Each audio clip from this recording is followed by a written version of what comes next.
Magaling lang kayo pag mayroon. Hanggang ngayon, wala pa rin kayong ako. Yan ang post ng customer natin na galit na. Sakit basahin, no? Pero alam mo kung ano yung mas masakit? Hindi dahil nagreklamo yung customer, kundi dahil umabot pa siya sa Facebook bago umabot sa atin.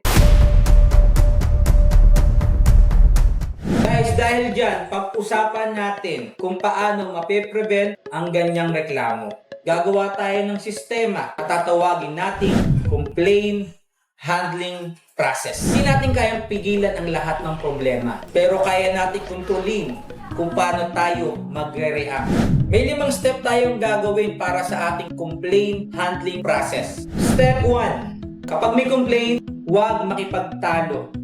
Makinig muna. Hindi naghahanap ng kadebate ang customer. Naghahanap siya ng solusyon. Step number 2, i-record ang complaint. Kunin ang order number, pangalan, anong naging problema, humingi ng picture o video ng item dahil kapag walang record, walang accountability. Step 3, huwag mo itago ang problema dahil mas lalong lalaki ang problema mo kapag nag-post na ang customer mo sa Facebook. Kaya naman, sa naka-receive ng complaint, i-report agad ito sa kinauukulan. Sa step na to, hindi natin hinahanap kung sino yung sisisihin. Dahil lang hinahanap natin kung saan tayo nagkamali. Baka kasi, ang mali yung gumawa ng sistema. O baka ako pa mismo na nagbigay ng sistema sa inyo. Kaya huwag kayong matakot na magkamali. At kung sa palagay nyo na kayo na nagkamali, umawi na agad para magawa ito ng solusyon at hindi na maulit. Step 4, magbigay agad ng update.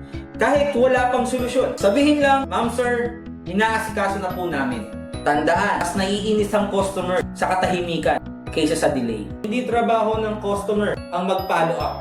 Trabaho natin na mag-update. Step 5, kapag naayos na, huwag lang basta-basta ibigay agad ang produkto. Sabihin natin ang dahilan kung ano ang naging problema. Ano ang ginawa natin? Ano ang gagawin natin para hindi na ito maulit?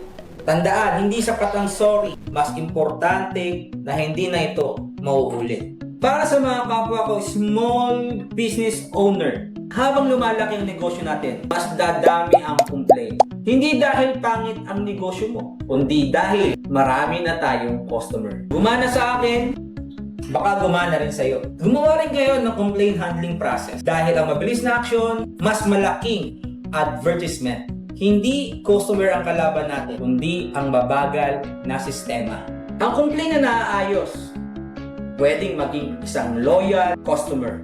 Ang isang complaint na pinabayaan, pwedeng maging viral. Okay, malinaw? Yes, sir. Sir, apply natin yan. Meeting dismissed.